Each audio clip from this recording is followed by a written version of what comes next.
Shalom, irmãos, em tempos de angústia, vamos falar de esperança? Nós vamos continuar a nossa série sobre a Guerra das Descendências, parte 3. Primeiramente, eu quero ler com vocês o que está no livro de 1 Coríntios, capítulo 2, verso 14. Ora, o homem natural não compreende as coisas do Espírito de Yahweh, porque lhe parecem loucura. Ou o homem carnal, né? O homem natural, o homem carnal, não compreende as coisas do Espírito de Yahweh, porque lhe parecem loucura e não pode entendê-la porque ela se discerne espiritualmente, não carnalmente, né, irmãos? Mas o que é espiritual discerne bem tudo, e ele de ninguém é discernido. Porque quem conheceu a mente do Senhor para que possa instruí-lo, mas nós temos a mente do Mashiach, né? Eu sei que é um tema bem difícil, porque quebra dogmas, né? Quebra religiosidade, quebra muitas coisas. A Ruach HaKodesh, né? O Espírito Santo me tocou de fazer esse canal. Em nenhum momento eu faço as coisas por minha própria vontade, sempre levado pela Ruach, né? E então você pode ranger os dentes, você pode sapatear, ir contra, sinto muito. Esse é meu ministério de falar a verdade, tá? O meu intuito aqui não é ficar massageando o ego de ninguém. E, e, e tem muitos irmãos que, infelizmente, né, ainda agem, são muito carnais, né? Muito carnais, então não conseguem discernir espiritualmente. Por isso que eu sempre digo, o que importa não é a forma como nós começamos a nossa caminhada, mas sim a forma como nós vamos terminar. Porque muitos começaram bem, mas vão terminar mal. Por quê? Porque muitas vezes começaram, né, uma caminhada bem espiritual, mas acabaram na carnalidade. E isso, a carne e o sangue não herdarão o reino de Yahweh, né? Então, aqui eu falo para pessoas maduras nesse canal. Pode ser que alguém ainda não tenha a maturidade para ouvir certas coisas. Eu recomendo que não ouça, então, né? Porque cada um tem seu tempo. Cada um vai ter o seu tempo. E a única coisa que eu peço é respeito, né? Porque eu acho que o respeito é o minimamente, né? O que a gente... Temor, né? Respeito a mim, que estou me dispondo aqui, dispondo o meu tempo para estar aqui falando com vocês, mas primeiramente ao Pai e as coisas do Pai. Com Yud-Heh Vav-Heh Yahweh, não se brinca. Você pode maltratar, não seria a palavra, você pode ir contra, ou você pode ranger os seus dentes contra mim. Mas não faça isso com relação às coisas do Pai. Porque é Ele, né? Sobre Ele que está o domínio de todas as coisas. E eu vou continuar a minha missão, eu vou continuar a falar sobre a Guerra das Descendências, porque assim eu fui instruída. E nós vamos então falar hoje especificamente, né? Como eu no primeiro vídeo eu não quis começar por isso, né? Para dar mais ou menos uma preparada em vocês. Mas hoje eu vou falar sobre o pecado de Adão e Eva. Nós vamos falar sobre Gênesis 3, tá? Por que eu coloquei essa figurinha? Porque são duas figuras típicas, né, de quando se fala do pecado de Adão e Eva. Então, a serpente, a cobra, e a maçã. E é assim que a gente é ensinado desde criança, né? De que realmente era um réptil, né? Que foi, tipo, usado ali para falar com Eva. e realmente foi uma maçã, uma fruta, né, que foi ingerida ali por Eva. Mas então nós vamos quebrar esses dogmas, né? Inclusive eu coloquei a maçã aí representando um corte horizontal. Você vê aí um pentagrama. Por isso que a maçã é a fruta escolhida. Poderia ser qualquer outra fruta? Poderia, porque não está dito nas Sagradas Escrituras que fruto era esse, né? Nós sabemos qual é o fruto, mas assim, ela pegou uma maçã e comeu. Não, mas intencionalmente, né? Foi colocada a maçã porque, cortada horizontalmente, ela representa o pentagrama. E cortada na vertical, ela representa a genitália feminina. Eu sei que muitos vão dizer, que heresia. Ok? Pense como você quiser pensar. Né? Eu não me preocupo com o que você pensa. Eu me preocupo com o que o Todo-Poderoso vai julgar a mim, né? Ele vai julgar a mim. Isso me causa temor e tremor. Então, nós vamos para Gênesis 3. Deixa eu voltar aqui.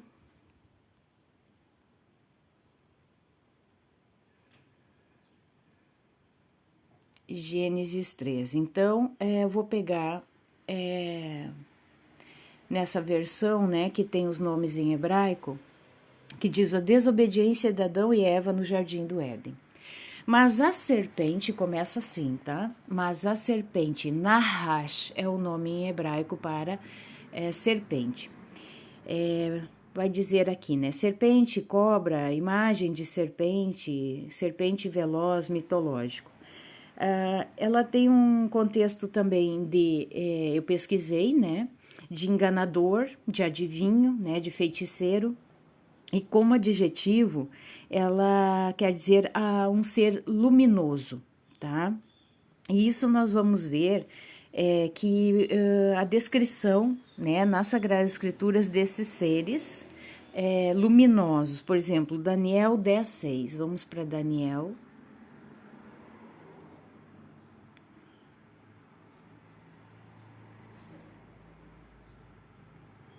Daniel 10:6 diz assim. Aqui é uma visão, né, que Daniel está tendo, tá? Eu tô dizendo aqui da visão de seres espirituais, tá? Não tô dizendo que é de seres da classe da serpente ali do Éden, tá? São os seres espirituais, como é que eles se mostram. Então Daniel diz assim: levantei os olhos e olhei, e eis um homem vestido de linho, cujos ombros estavam cingidos de ouro puro de Ufaz. O seu corpo era como berilo, seu rosto como um relâmpago, seus olhos como tochas de fogo, seus braços e seus pés brilhavam, tá? Então, um ser luminoso, como bronze polido. Essa sempre é a referência. Luminoso como bronze polido. E a voz das suas palavras era como o estrondo de muita gente. Também em Ezequiel, nós vamos ver essa descrição de um ser luminoso. Vamos achar aqui Ezequiel, capítulo 1, a partir do verso 4. Olhei, eis que um vento tempestuoso, como que é? Ruar, vinha do norte e uma grande nuvem com fogo a revolver-se e resplendor ao redor dela. E no meio disto uma coisa como metal brilhante, olha. Antes falou de bronze polido, aqui está falando como metal brilhante. Vamos ver essa palavra aqui em hebraico? Bronze, também, tá? Uma substância brilhante âmbar ou elétrica, né? Ou bronze. Então, é a mesma descrição. Então, uma coisa como metal brilhante que saía do meio do fogo, certo? Então, isso é a representação. Esses seres, o que representa, né, a palavra Nahash como adjetivo é luminoso. Então, quebrando aí o primeiro paradigma, né, é que não era uma cobrinha, como vocês conhecem, tá?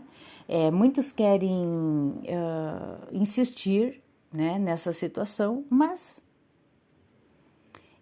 como que eu digo, aqui eu estou colocando para vocês uma realidade, quebrando paradigmas, mas você não precisa compreender dessa forma, né? Fique à vontade.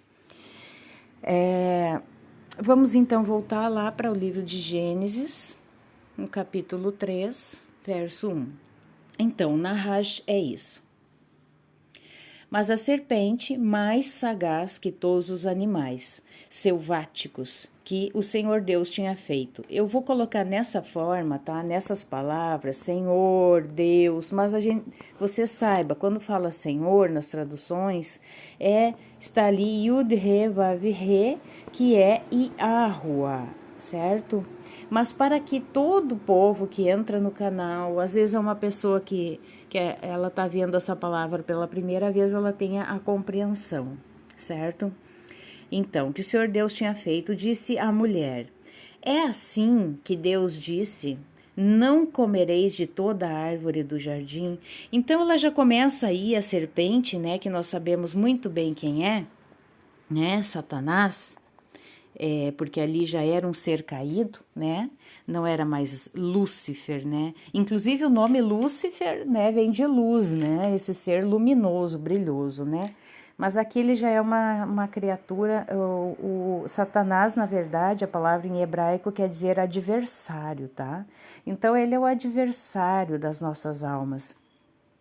Então ele vem com uma psicologia reversa. O que é isso? Você induzir a pessoa, né, numa resposta já que vai confundir ela, né? Então, por exemplo, ele diz aqui, aqui, vamos voltar aqui. Não comereis de toda a árvore do jardim, sendo que nós sabemos, né, que o Todo-Poderoso diz, de todas as árvores do jardim podereis comer, mas da árvore do fruto do conhecimento do bem e do mal não podereis comer, porque se dela comerdes, certamente morrereis. Mas ele faz todo esse jogo de palavras, né? Programação neurolinguística. Então, o pai da programação neurolinguística é Satã, ok? Então, ele vem ali e dá essa confundida aí na mente de Eva. Mas ela, uma primeira resposta que ela dá, né? Respondeu-lhe a mulher, do fruto das árvores do jardim podemos comer. Então, por que ela deu essa primeira resposta? Porque ela já tinha, na verdade, ali Adão recebeu esse mandamento e ele passou para Eva, né? Esse mandamento que não poderia comer, porque eles passeavam no jardim. Então, aquela árvore devia ser uma árvore atraente, né? E já tinha esse mandamento que não poderia comer daquela árvore, não. De todas as outras árvores, sim, poderiam comer. Então, ela tem essa resposta porque ela foi instruída nisso. Então, quando ela dá essa resposta de que ela sabia do que era o certo de se fazer e não o fez, ela estava decretando um julgamento para si mesma, né? Então, ela já decretou um julgamento, porque ela mesmo sabendo que não poderia fazer, ela acaba fazendo, né? Então, ela diz, do fruto das árvores do jardim podemos comer, mas do fruto da árvore que está no meio do jardim, disse Deus, né, Elohim, dele não comereis, nem tocareis nele, para que não morrais. O pai, né, ele colocou Adão e Eva ali no jardim como seres imortais, já falei isso no outro vídeo, que o corpo, né, o corpo de Adão e Eva era um corpo glorificado, certo? Era um corpo glorificado que eles tinham. Era uma natureza de glória que eles tinham ali nos seus corpos. Então, e juntamente com essa natureza de glória, a imortalidade. Então, por que hoje a gente não aceita a morte? Porque por mais que um ente querido nosso esteja há anos numa cama, doente, enfim, E a gente sabe, né, muito provavelmente que aquela pessoa vai falecer, né? E quando ela falece, quando ela morre, a gente sente uma dor indescritível. Isso aconteceu na minha família, com meu pai. Meu pai ficou muitos anos doente, né? Eu sabia que o caso dele, só um milagre, né, se fosse da vontade do pai. Mas aconteceu que ele faleceu. E aquele foi o pior dia da minha vida. Foi uma dor, uma coisa muito forte, né? E por quê? Porque a nossa natureza original não é para a mortalidade, mas para a imortalidade. É por isso que a gente não aceita a morte. Continuando, verso 4. Então a serpente disse à mulher: é certo que não morrereis. Olha como que ela utiliza, né, toda pessoa, né, que ela é, vou dizer, formada em programação neurolinguística. Não sei se você já fez curso, eu nunca fiz, né? Mas pelo que eu sei, eles têm palavras-chave para serem usadas para convencimento. Então aqui ela já diz: é certo que não morrereis, tá? E isso abriu uma chave na mente de Eva, uma questão assim, sabe? Tipo, ligou alguma coisa, né? Certo que não morrereis. Porque Deus sabe, olha como que ele começa a colocar Deus, né? Elohim, Eva contra, né? Um contra o outro, vamos dizer, né? Eva contra a palavra de Deus. E essa é uma característica, irmãos, muito forte dos psicopatas, tá? O psicopata, ele é justamente dessa descendência maligna, né? Por mais que a sociedade queira tirar um psicopata para um ser simplesmente um distúrbio mental, não. Ele é realmente de uma descendência maligna, é um ser irreconciliável, é um ser que não se arrepende, tá? Ele é filho de Satã. Então, ele já tem esse mesmo comportamento de Satã, tá? De colocar uns contra os outros. É uma característica do psicopata, né? Ficar causando discórdias. Eu não estou dizendo que todo aquele que causa discórdia é um psicopata, tem a sabedoria para fazer esse discernimento, tá? Eu estou dizendo que é uma das características de um psicopata. Ele é manipulador, psicopata é manipulador, ele vai fazer o que for necessário para ele ser exaltado, né? Para ele ser colocado onde ele quer estar. Não importa em quem ele vai pisar, não importa o que ele vai fazer, é assim uma característica. Então ele diz, né? Porque Deus sabe que no dia em que dele comerdes se vos abrirão os olhos, e como Deus sereis conhecedores do bem e do mal. O olho, né? A própria palavra diz que é a janela da alma, né? Os nossos olhos são a janela da alma.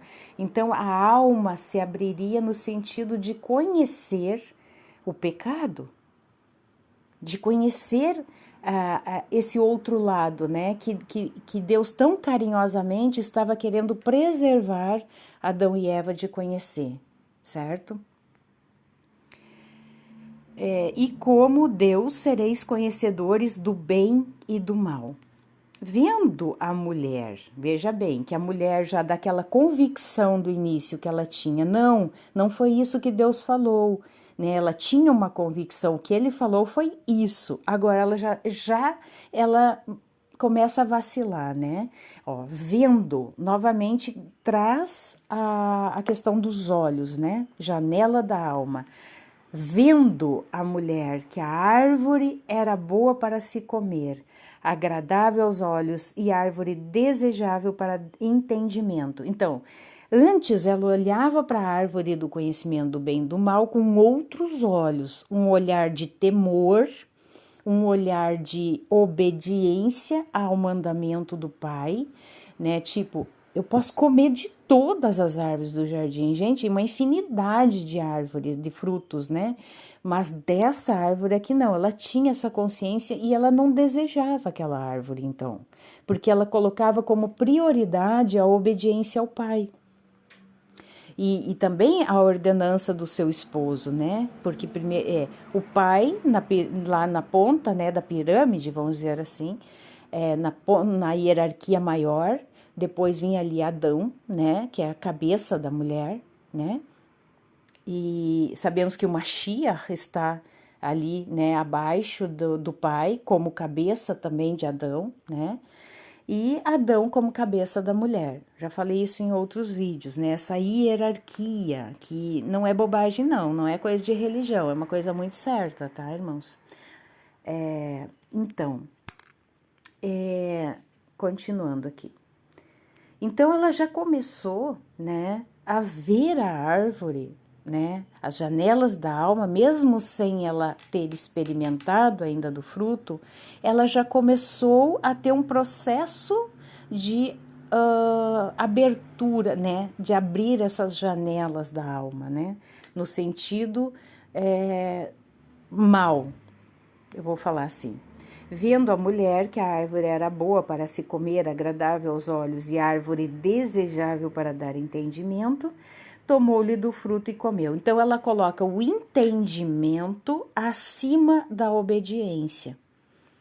O conhecimento, o entendimento. Então quando a gente começa a colocar as nossas vontades, as nossas concupiscências, aquilo que a carne anseia, tá? Acima do espiritual, acima da obediência ao Pai, nós estamos agindo como Eva. E olha, ela nem tinha ainda experimentado do fruto. Isso já veio antes, tá? Ali veio a tentação. Isso se chama tentação. Ela viu, ela olhou para a árvore com outros olhos. Antes ela talvez até desviasse os olhos daquela árvore, porque ela sabia, né, que não era para comer daquele fruto.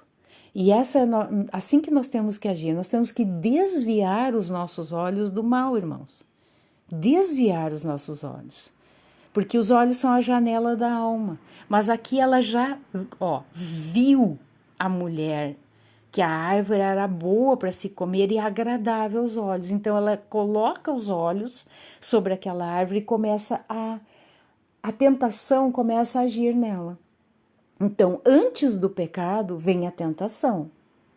Assim, Yahushua foi tentado no deserto, mas ele em nada ele se deixou pecar. Essa é a diferença, tá? Só que aqui, ela toma do fruto e come. Aí já veio o pecado. Aí já se concretiza o pecado. E deu também ao marido e ele comeu. Abriram-se então os olhos de ambos. Veja bem, aqui sempre com referência aos olhos, a janela da alma. E ali eles perceberam que estavam nus, tá? Porque daí se perdeu aquela inocência, se perdeu aquela questão, como que eles enxergavam o Jardim do Éden antes e o como eles se enxergavam antes do pecado. Isso se perde. Por quê? Porque eles pecaram. E o que é o pecado? A transgressão aos mandamentos do Pai, a desobediência. Isso é o pecado. Isso nos torna diferentes, nos faz olhar as coisas de forma diferente. E o que eles fizeram? Perceberam, tá? Que estavam nus, cozeram folhas de figueira e fizeram cintas para si. Quando ouviram a voz de Yahuwah, Elohim, que andava no jardim pela viração do dia, sempre lembra que ele vinha visitar eles na viração do dia, vinha conversar com eles, isso é relacionamento. Quando nós temos relacionamento com o Pai, nós obedecemos. Só que a serpente veio para trazer toda essa perturbação, né? Todo esse desequilíbrio, veio com uma programação neurolinguística, confundiu a mente fraca de Eva, eu vou dizer assim, né? Uma mente fraca, e não somente Eva, mas Adão também, porque Adão, como cabeça daquela família, ele tinha que ter sido convicto, firme naquilo que ele sabia que era o certo a se fazer.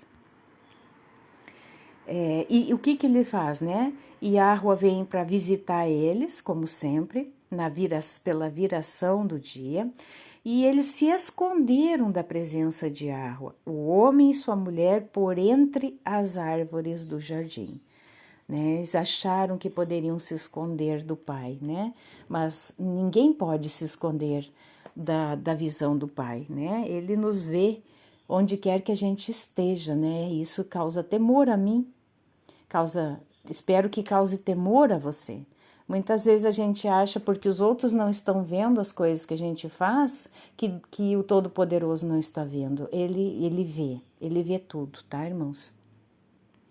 E chamou a Yahweh Elohim ao homem e lhe perguntou: onde estás? Ele respondeu: ouvi a tua voz no jardim e porque estava nu, tive medo e me escondi. Olha as emoções que ele não tinha antes. Antes ele ouvia a voz do pai e se alegrava pela presença do pai ali para conversar com eles, para ter um relacionamento com eles. Ele não tinha essa visão de nudez. O que é nudez? A questão do pecado, né? A nudez sempre remete a pecado. Medo, eles não tinham medo, tá? Então, se escondeu da presença do pai. Antes ele não se escondia, ele se apresentava de Yahweh, diante do pai, com alegria no coração. Eu acredito que ele passava o dia inteiro ansioso por esse momento desse relacionamento com o pai na viração do dia. Perguntou-lhe então Deus: quem te fez saber que estavas nu? Comeste da árvore de que te ordenei que não comesses? A primeira pergunta vai para Adão, não para Eva. Porque foi para ele que foi dado esse mandamento primeiramente. Porque ele foi criado em primeiro lugar. E depois Eva, né? A mulher, né? Porque Eva é um nome que vem depois, né? Rava, a mãe de todos os viventes. Aqui ela ainda não era mãe, então ainda ela era mulher, né? Tanto é que ele diz aqui, ó. Então disse o homem: a mulher, Ixá, que me deste por esposa, ela me deu da árvore e eu comi. Tudo bem, ela poderia ter oferecido o fruto para ele, mas qual deveria ter sido a reação dele? Nunca, eu não vou transgredir ao mandamento do Pai. Eu não vou fazer aquilo que ele me disse que não é para fazer, né? Tivesse se mantido firme, mas ele sucumbiu, né? Sucumbiu. Ele colocou em primeiro lugar ali a sua esposa e o desejo de conhecer aquele fruto. Que é isso que fizeste? Respondeu a mulher: a serpente me enganou. Veja que é uma sequência de transferência de culpa, né? O homem transfere a culpa para Eva, Eva transfere a culpa para a serpente, sendo que todos são culpados naquele contexto, né? A serpente me enganou e eu comi. Falou a verdade, a serpente enganou ela, mas ela se deixou enganar, né? E eu comi. Então o Senhor Deus, Yahweh Elohim, disse à serpente. Então o primeiro diálogo que ele tem é com Nahash, né? É com este serafim, né? Serafim é uma serpente alada, né? É um ser espiritual da ordem dos serafins. São serpentes aladas. Então ele diz: visto que isso fizeste, maldita és entre todos os animais domésticos, o és entre todos os animais selváticos, rastejarás sobre teu ventre, tá? Ventre tem sempre a conotação dos órgãos sexuais, e comerás pó todos os dias da tua vida. A palavra diz, né?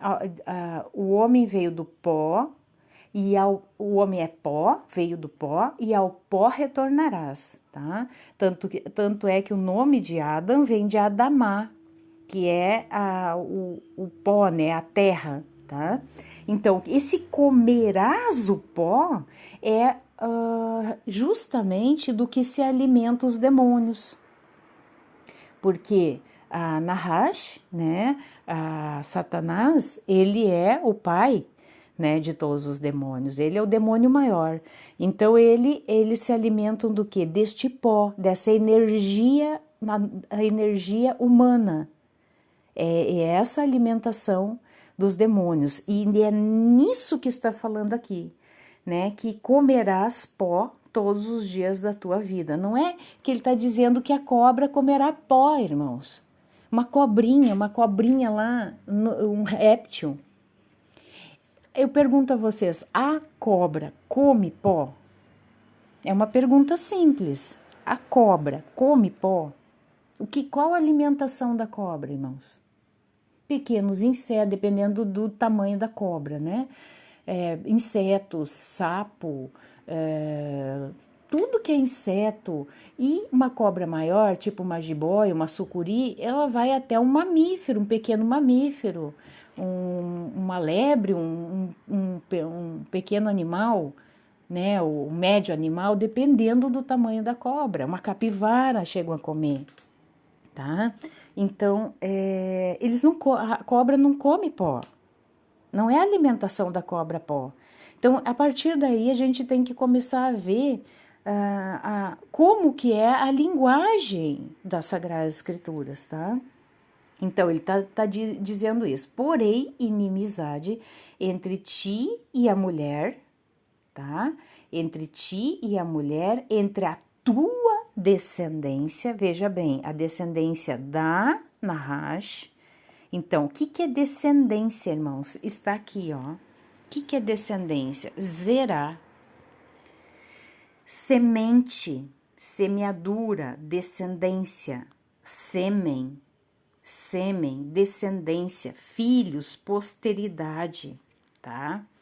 Então, isso é descendência. Aqui, as Sagradas Escrituras deixa claro que Satanás tem uma descendência. Satanás tem uma descendência. Ó, porém inimizade entre ti e a mulher, entre a tua descendência, Zerá, e o seu descendente. Quer dizer, o descendente da mulher.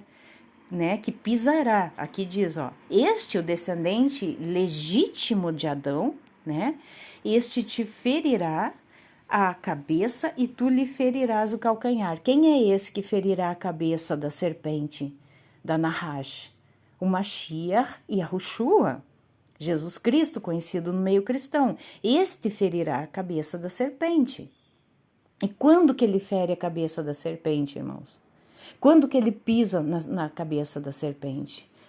Quando ele morre naquele madeiro, ele carrega sobre si todos os nossos delitos e pecados. Os nossos delitos e pecados são pregados naquele madeiro. Ele quita a nossa dívida, que era uma dívida impagável. Pensa numa dívida impagável, irmãos. E multiplica por 1 milhão. A nossa dívida era impagável, não fosse pelo Mashiach Yahushua, né, ter morrido por nós naquele madeiro. É simples, é muito simples de se entender. Não foi a Torá que foi pregada no madeiro, como muitos ensinam. Tá? O que foi pregado no madeiro é os nossos delitos, os nossos pecados, as nossas iniquidades, as nossas transgressões foram pregadas naquele madeiro, tá? Para todo aquele que crê neste sacrifício, porque para aquele que não crê, isso não é válido. Como que ele morreu para aquele que crê? Para aquele que entendeu esse sacrifício.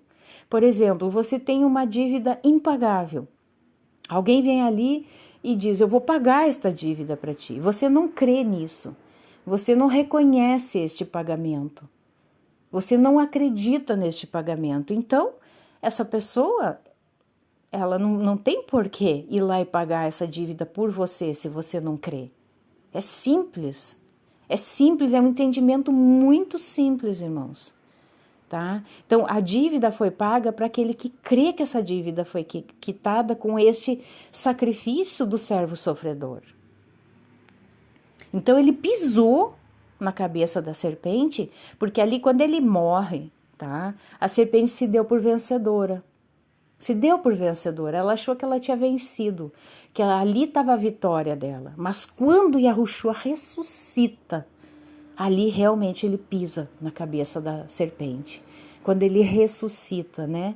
E quando ele herda, né, o lugar à direita do Pai, né, no seu lugar de honra, de glória ali, ele é pisada a cabeça da serpente. E a mulher disse, presta atenção, irmãos, é isso que eu quero que vocês não sejam como meninos, sejam como adultos na fé, tá? Veja bem para qual área do corpo que vem a maldição sobre Eva, presta atenção. E a mulher, Ixá, né, disse, multiplicarei sobremodo os sofrimentos da tua gravidez. Veja bem sobre onde, em qual órgão do corpo humano que a mulher gera? No útero, né? No útero, tá? Então, multiplicarei sobremodo os sofrimentos da tua gravidez, em meio de dores dará à luz filhos. O teu desejo será para o teu marido e ele te governará. Então, duas coisas aqui. Se ela tivesse realmente comido uma inocente maçã, ela teria recebido uma maldição sobre qual órgão, irmãos? Sobre a boca, sobre o estômago. Não, ela recebeu uma maldição sobre os seus órgãos genitais, sobre o seu útero. E depois, qual é a outra maldição, ou outra... seria como maldição mesmo, né? Que o teu desejo será para o teu marido e ele te governará. Por quê? Porque o desejo de Eva se desviou do seu marido. Ela desejou a Nahash. Ela teve desejo pela Nahash. Ela sucumbiu a Nahash, tá? Então, assim o Todo-Poderoso dá esta maldição sobre Eva, sobre Ixá, né, mulher. E a Adão disse, visto que atendeste a voz de tua mulher. Então, este foi o pecado de Adão. Ele atendeu a voz da mulher, tá? E comeu da árvore que eu te ordenara. Então, ele colocou como prioridade atender a voz da mulher em detrimento da obediência ao pai. Que eu te ordenara, não comesses, maldita é a terra por tua causa. Em fadigas obterás dela o sustento durante os dias de tua vida, tá? Então, toda aquela vida boa, vamos dizer assim, que ele tinha ali, antes do pecado, isso tudo caiu por terra. Ele colocou fora todas essas bênçãos. Ela produzirá também cardos e abrolhos, né? Cardos e espinhos. Vamos ver no hebraico aqui que é cardos. Ó, espinheiro, né? Seria ervas daninhas, né? A gente conhece, assim, essas ervas daninhas espinhentas, né? Abrolhos. Dardar é a palavra, cardos, abrolhos, tá? Então, são ervas daninhas, coisas, né? Por exemplo, o que hoje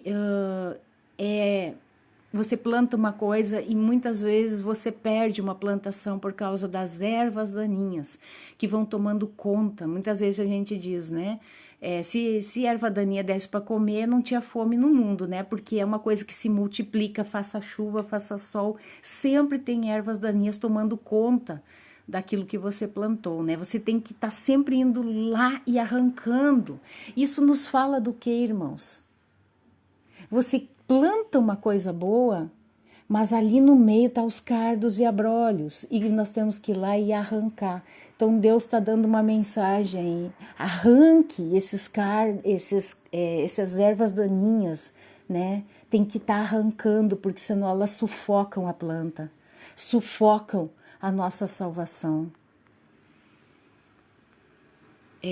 Tu comerás a erva do campo, no suor do rosto no suor do rosto comerás o teu pão, até que tornes a terra, pois dela foste formado, porque tu és pó e ao pó tornarás. E deu o homem o nome de Eva, tá? A sua mulher. Então, aqui, por que deu o nome de Eva? Porque ali ela já estava, então, grávida, né? Já tinha no seu ventre filhos no seu ventre, tá? Então, ela passou a ser chamada de Rava. Vamos ver no hebraico aqui. Vida, né? Produzindo seres viventes, tá? Só um minuto. Continuando, fez o Senhor Deus, né, Yahweh Elohim, vestimenta de peles para Adão e sua mulher e os vestiu, né. O sistema religioso, eles costumam dizer que Deus foi lá, bateu um animal, que esse seria o primeiro sacrifício, e teria feito vestimentas de peles para cobrir eles. Lembra para trás eu falei que eles tinham um corpo glorificado, irmãos? O mesmo corpo que nós vamos ter quando retornar para casa, tá? Então, eles tinham esse corpo glorificado, pelo pecado se perdeu este corpo glorificado. Então, este revestimento de pele, a pele que você tem aí, foi dado um corpo, foi dado uma carne. Na verdade, é uma carne. Foi dado carnalidade. Então, a partir daí, Adão e Eva, seres carnais. Antes eles eram seres espirituais. Então, primeiramente, nós somos espirituais. Nós temos uma natureza espiritual, primeiramente, e depois carnal. Então, nós somos primariamente seres espirituais, mas pelo pecado, né? Nós fomos destituídos desta glória. Lembra, né? Porque todos pecados e destituídos fomos da glória de Deus, né? Nós fomos destituídos da glória, do corpo glorificado e nos tornamos carne. É importante que se entenda isso. Então disse o Senhor Deus, né, Yahweh Elohim, eis que o homem se tornou como um de nós, conhecedor do bem e do mal. Assim que não estenda a mão e tome também da árvore da vida e coma e viva eternamente. Então, a partir daí, irmãos, foi colocado, foram expulsos, né? Vai falar que eles foram expulsos do Éden, né? Aqui diz, ó, o Senhor Deus por isso lançou fora do jardim do Éden, a fim de lavrar a terra de que fora tomado. E expulso o homem, colocou querubins ao oriente do jardim do Éden e o refugir de uma espada que se revolvia para guardar o caminho da árvore da vida, tá? Então, a partir daí, Adão e Eva, então, seres carnais, ok? Vamos continuar aqui no capítulo 4, Abel e Caim. Coabitou o homem com Eva, sua mulher. Esta concebeu e deu à luz a Caim. Então disse, adquiri um varão com o auxílio do Senhor. Bom, aqui é que pega a questão que as pessoas não entendem, tá? Primeiramente, com quem Eva se relacionou? Primeiramente, com quem foi? Foi com Adão? Não, foi com Nahash, foi com a serpente, foi com ela. E realmente, irmãos, a gente não sabe como que é isso, né? Como que funciona este relacionamento, porque nós temos na imagem uma questão, né, de relacionamento sexual. Nós não sabemos como que foi isso, né? Porque nós somos seres elétricos, somos seres movidos de energia elétrica, né? Eletromagnetismo, se é que dá para falar assim. Então, mas o que interessa é que ela conheceu, Yadá é a palavra para conhecer, a serpente primeiro. E depois ela vem e até então ela não tinha tido relacionamento com Adão. Até então, não. Até então, eles tinham uma ingenuidade, vou dizer assim. Por quê? Porque as coisas celestiais, as coisas espirituais, elas funcionam de forma diferente do que as carnais. A gente vê o exemplo nos animais, irmãos. Os animais, eles têm um tempo certo para procriar, né? Que a gente chama de cio. Então, os animais, você não vê eles ali pelo próprio desejo estarem procriando, não. Há um tempo designado para esse intuito de procriar.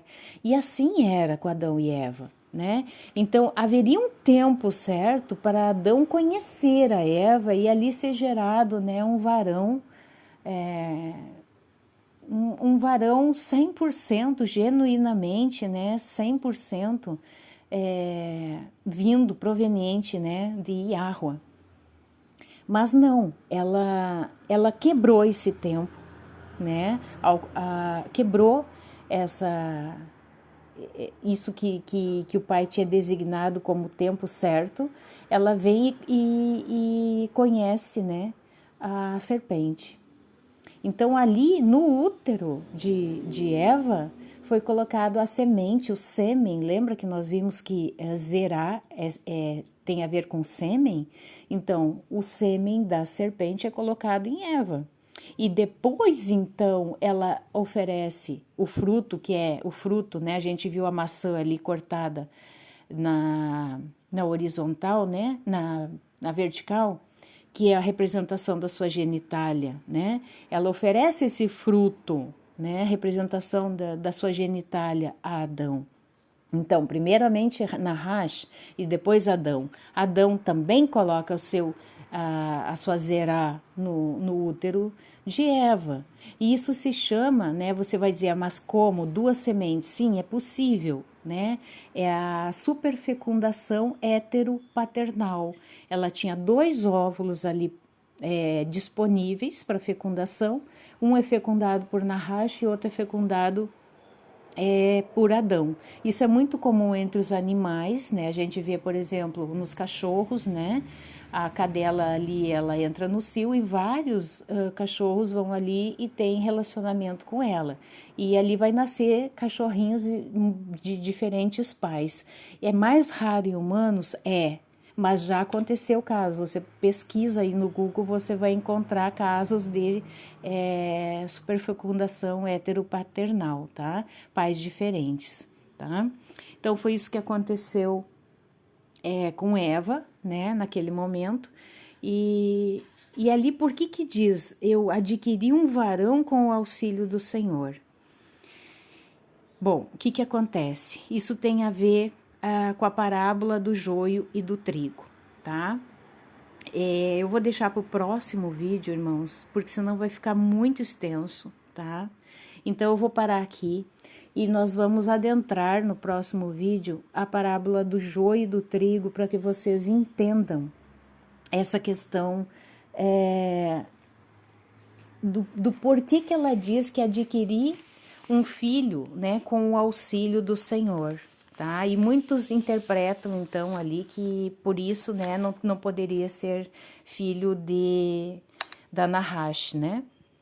Então, eu quero ler para vocês, para encerrar o vídeo, o livro de Targum de Jerusalém, no capítulo 4, diz assim: E Adão, né, Adão, conheceu intimamente a Eva, sua esposa, que ela ficou grávida de Samael, o malahá desejável, e ela concebeu e deu à luz Caim.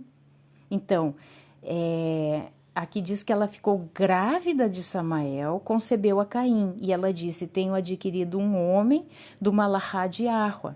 E continuou a gerar de seu marido, Adão, o seu irmão gêmeo, a Hevel, Abel.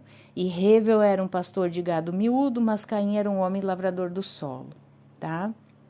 Então, para vocês verem, então, Targum de Jerusalém, ele fala especificamente sobre isso, ok? Então, próximo vídeo nós vamos falar aí justamente sobre essa questão na parábola do joio e do trigo. Shalom.